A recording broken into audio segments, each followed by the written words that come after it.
Du côté de Bobo Dioulasso, c'est le projet Target Malaria qui retient les attentions. Les chercheurs du projet, en collaboration avec la commune de la ville, ont tenu une rencontre d'échange à l'endroit d'organisation de la société civile de SIA.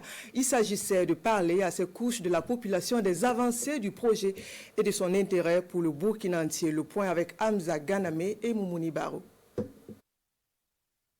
Communiquer et encore communiquer pour se faire comprendre, c'est l'objectif recherché ici par les acteurs de la recherche du projet Target Malaria afin de convaincre la population de l'importance de leur activité dans le cadre de la lutte contre le paludisme. Et selon l'investigateur principal du projet Target Malaria, l'on ne devrait pas avoir peur de cette trouvaille qui vise à relever les défis en matière de santé. Comme c'est une nouvelle technologie, vous savez, tout ce qui est innovation, il est clair en fait, comme les gens n'ont pas l'habitude de le voir, quand vous mettez ça en place, évidemment, il y a toujours des résistances de gauche à droite. Je peux me prendre l'exemple très simple. Pour tous ceux qui ont vu effectivement le début de la téléphonie mobile, ils sont nombreux, ceux qui ont juré à l'époque qui n'allaient jamais utiliser la téléphonie mobile. Mais aujourd'hui, tout le monde voit vraiment l'importance de la téléphonie mobile.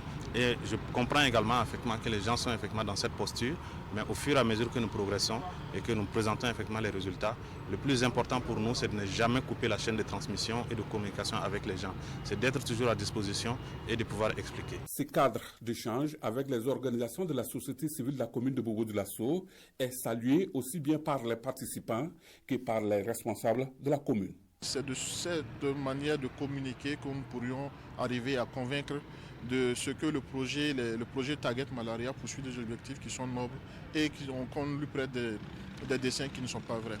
Et donc l'objet de la rencontre aujourd'hui pour la commune, c'est de permettre aux jeunes d'échanger avec les chercheurs afin que de tout ça jaillisse la vérité qui va éclairer tout le monde. Le paludisme constitue toujours un problème de santé publique au Burkina Faso. Et selon les statistiques du secrétariat permanent pour l'élimination du paludisme au Burkina, la maladie a causé le décès de plus de 4000 personnes en 2022.